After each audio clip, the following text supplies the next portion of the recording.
모든 사람들은 건강하게 살기를 원합니다.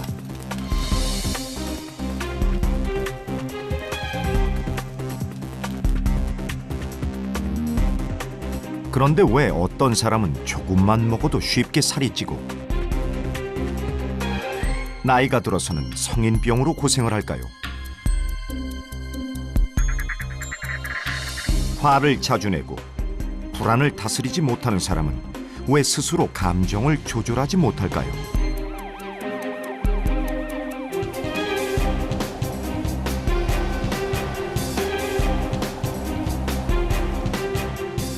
이에 대해 많은 사람들은 그 이유가 유전자 때문이라고 믿어왔습니다. 부모로부터 물려받은 유전자가 기본적인 길을 만들고 다음 세대는 그 길을 따라 살아가게 되어 있다는 것이죠.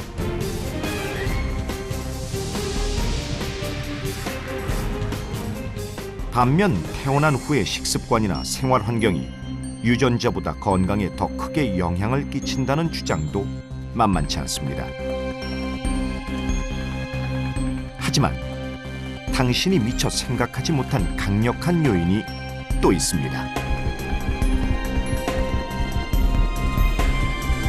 Medical profession thought that heart disease and diabetes is something about genetic makeup and also about lifestyle, but we're finding out that surprisingly something that happened a long time ago is actually affecting later health also.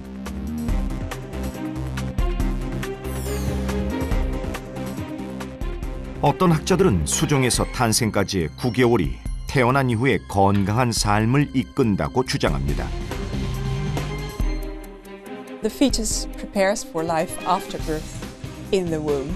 What occurs with fetal programming. So, programming is the idea that things can occur in fetal life that stay for the life of the offspring. 태아 프로그래밍이라고 불리는 새로운 이론이 건강에 대한 우리의 생각을 뿌리채 흔들고 있습니다.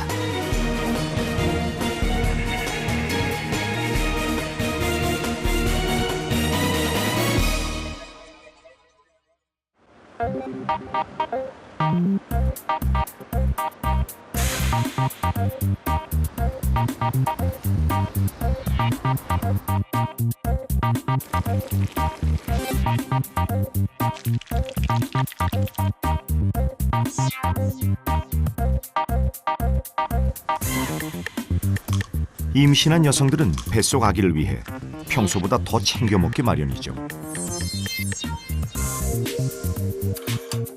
그래서 체중이 느는 것은 당연한 일입니다.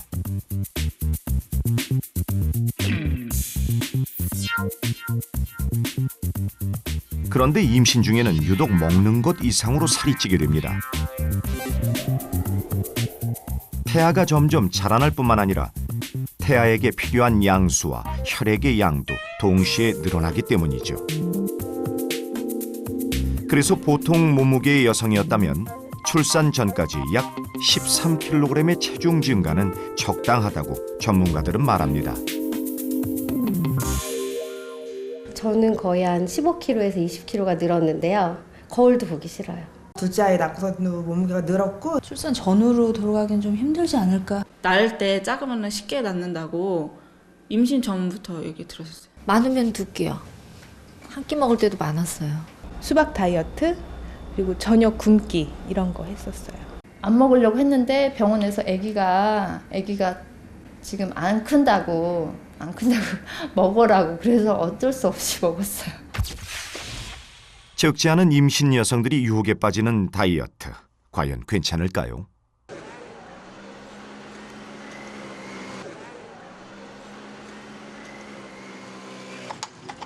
암스테르담의 많은 사람들은 오랫동안 특별한 실험에 참여해오고 있습니다.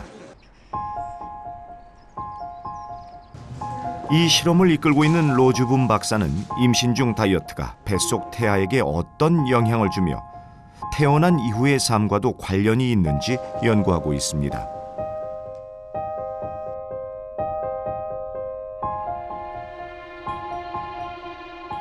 although the war was 70 years ago, the people who were born during that time still suffer the consequences of it.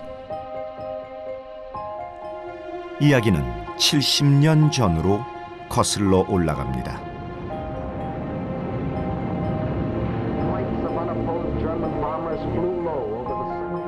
2차 대전이 끝을 향해 가던 1944년 가을, 독일 나치는 네덜란드로 들어가는 모든 식량을 차단하는 일명 굶주리기 작전을 펼칩니다. 그해 겨울 수십 년 만에 추위까지 겹치며 사람들은 배급표 없이 하루도 살기 힘들 정도로 가혹한 시기를 보내야 했습니다. Het enige wat ik weet dat de mensen die helemaal geen eten hadden, dat die tulpenbollen wel gegeten hebben. Ze gingen natuurlijk net niet dood, maar of ze verhongerden eigenlijk dan net niet. 결국 배고픈 겨울이라 불리는 이 시기에만 약 10,000명의 사람들이 굶주려 죽고 말았다고 로즈붐 박사는 말합니다.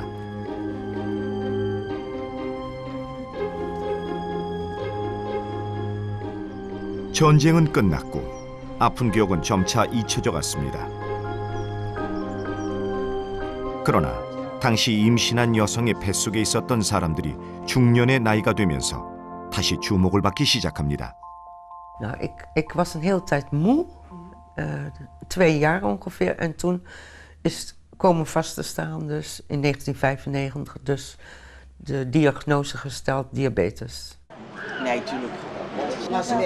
실제 이들이 보통 사람에 비해 유독 비만과 당뇨, 심장 질환에 많이 걸리는 것으로 조사 결과 드러났습니다.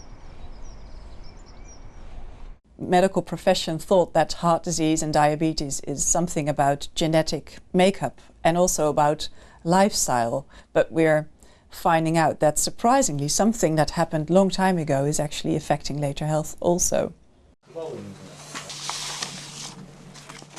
로즈붐 박사는 암스테르담의 한 병원에서 전쟁 당시의 출생 기록을 우연히 찾아냈습니다.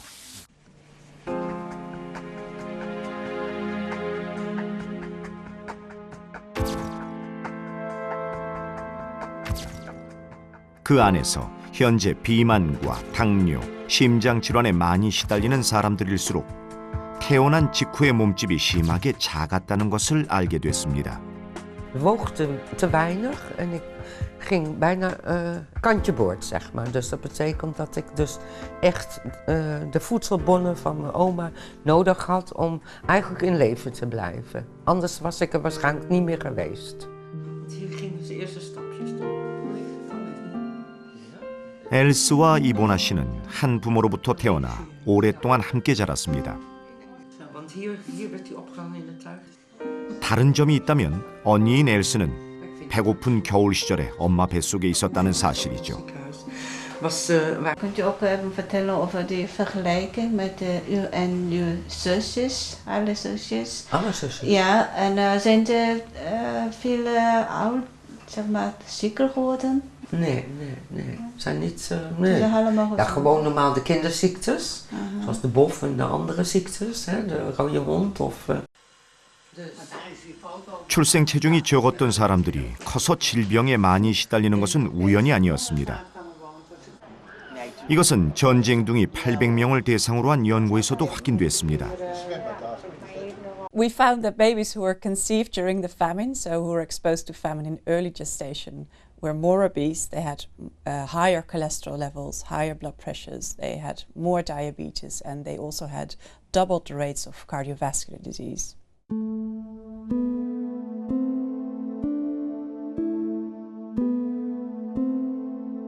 네덜란드의 배고픈 겨울 사건은 임신 여성이 음식을 충분히 먹지 않았을 때 태아에게 미치는 영향을 잘 보여줍니다. 그런데 저체중으로 태어난 것과 커서 당뇨와 심장질환 그리고 비만에 시달리는 것 간에는 어떤 관련이 있는 걸까요?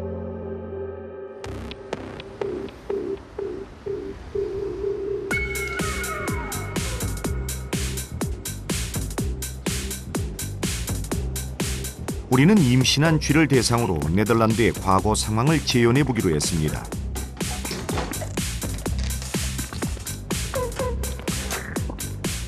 한쪽 쥐에게는 임신 기간 동안 사료를 넉넉히 주었고 다른 쪽 쥐는 그 절반만 주었습니다.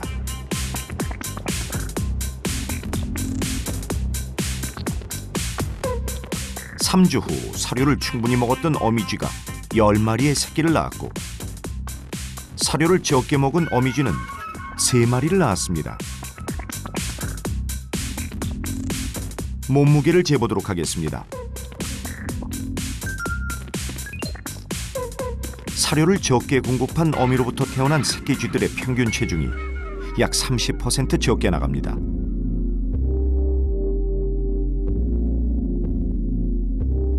이제 정말 궁금한 것을 확인할 차례입니다. 저체중으로 태어난 쥐는 앞으로 어떻게 성장해 나갈까요?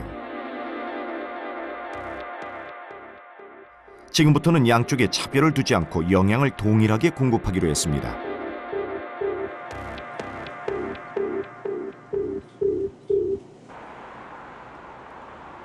한 달이 지났습니다.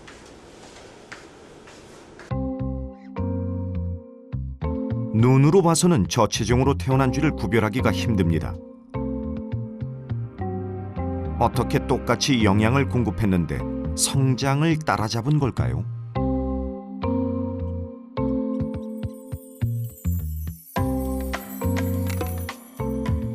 혈액을 분석한 결과 저체중 출생쥐가 콜레스테롤도 높고 지방도 훨씬 많은 것으로 드러났습니다. 겉으로는 잘 따라잡은 것처럼 보였지만 사실 건강 상태는 좋지 않았던 것이죠.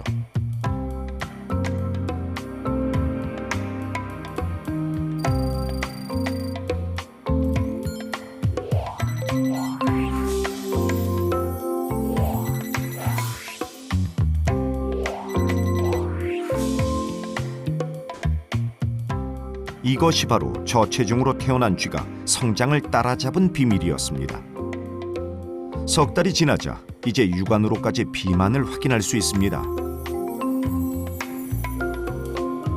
실험은 총 6번 되풀이됐지만 결과는 마찬가지였습니다. 뱃속에서 배고픔을 겪고 저체중으로 태어난 쥐는 오히려 성장할수록 비만이 되어갔습니다.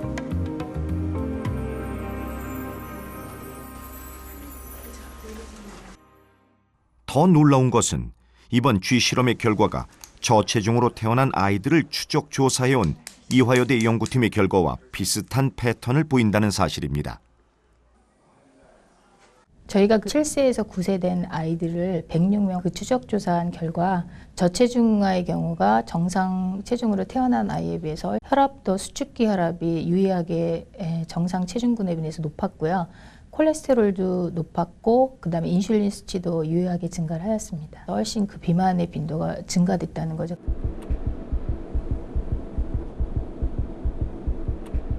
그렇다면 왜 뱃속에서 경험했던 배고픔이 출생 후 비만으로 이어진 걸까요?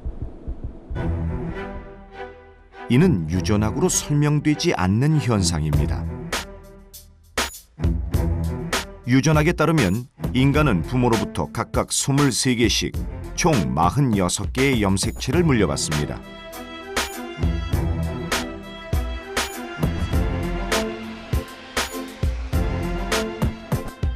각각의 염색체는 꼬인 사다리 형태의 DNA로 이루어져 있습니다. DNA에는 무려 30억 쌍에 이르는 염기가 붙어 있는데 이 순서가 최종적으로 유전을 결정합니다. 이렇게 복잡한 과정을 거쳐 결정된 유전자는 어떠한 환경에 의해서도 바뀌지 않는다는 것이 유전학의 핵심입니다.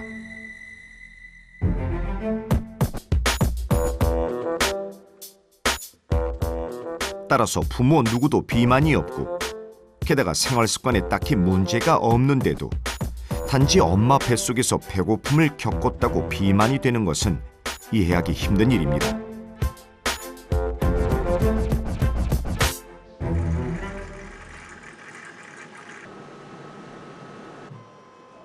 이 수수께끼를 풀기 위해 태아기를 연구하는 과학자들은 기존의 유전학과는 다른 새로운 가설을 제시합니다.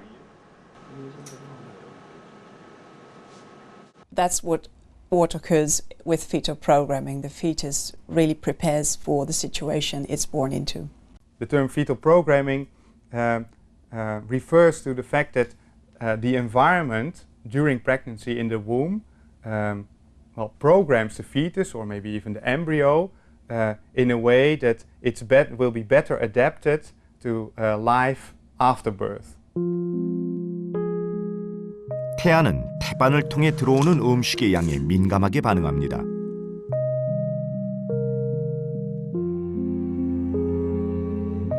그런데 뱃속에서 오랜 기간 굶주린 태아는 배고팠던 경험을 몸속에 기억합니다. 다시 말해 태어난 이후에도 굶주릴 것이라고 판단해 영양분을 지방세포에 과다하게 축적하려고 하는 것이죠. 이것이 바로 태아 프로그래밍입니다. 문제는 이런 습관이 출생 후에도 이어지면서 영양 과다 상태가 되어 비만이 된다는 데 있습니다. 결국 임신한 여성이 충분히 잘 먹는 것이 태어난 아기의 비만을 줄일 수 있는 최선책이 되는 셈입니다. 엄마 뱃속에 있는 동안에 충분한 영양분을 공급을 받지 못하면 태아는 중요한 장기 위주로 발달을 먼저 집중을 하게 됩니다. 그리고 상대적으로 덜 중요하다고 생각이 되는 부위에 대해서는 상대적으로 영양분이 덜 가게 되는데요. 그 중에 한 예가 바로 췌장이라는 것입니다.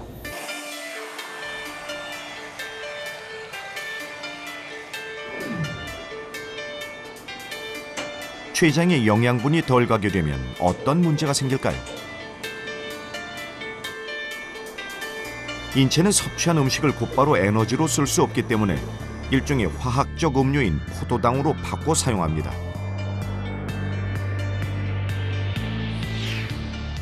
이 포도당이 조직세포에 흡수될 수 있도록 돕는 것이 췌장에서 만들어내는 인슐린입니다.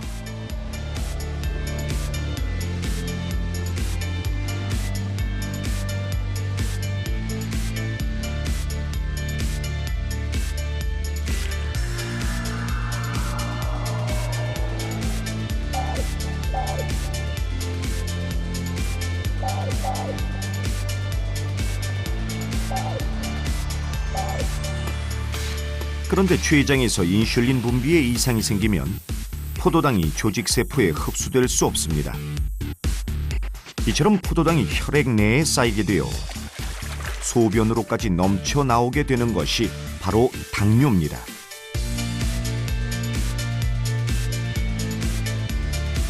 당뇨병은 대표적인 성인병으로 비만을 가장 큰 원인으로 꼽습니다. 그런데 부실한 췌장을 가지고 태어났다면 비만이 아니어도 이미 당뇨병에 취약한 상태로 출발했다고 볼 수 있는 것이죠. 당뇨병이 폭발적으로 증가한 시기는 우리나라에서는 1980년대, 90년대 시기였고요. 이러한 사람들의 출생 연도를 보게 되면 대부분이 1940년대 그리고 1950년대 6.25 전쟁이나 그리고 이제 해방된 지 얼마 안 된 시기에 굉장히 경제적으로, 사회적으로 어려운 시기에 있었던 사람들입니다. 오늘날 개발도상국에서 당뇨병이 급증하고 있는 이유도 태아 프로그래밍으로 설명이 가능합니다. 엄마 뱃속에 있을 때는 굶주렸지만 정작 태어난 이후에는 빠른 경제 성장만큼 먹을 것이 넘쳐났기 때문이죠. 이것은 네덜란드의 전쟁 시기에 뱃속에 있었던 태아가 해방 이후에 겪었던 상황과도 비슷합니다. If the fetus was born in a famine situation, but the war was not there anymore, so there's no famine, so it's not well adapted, but it's maladapted. So there's a mismatch between the prenatal and the postnatal environment.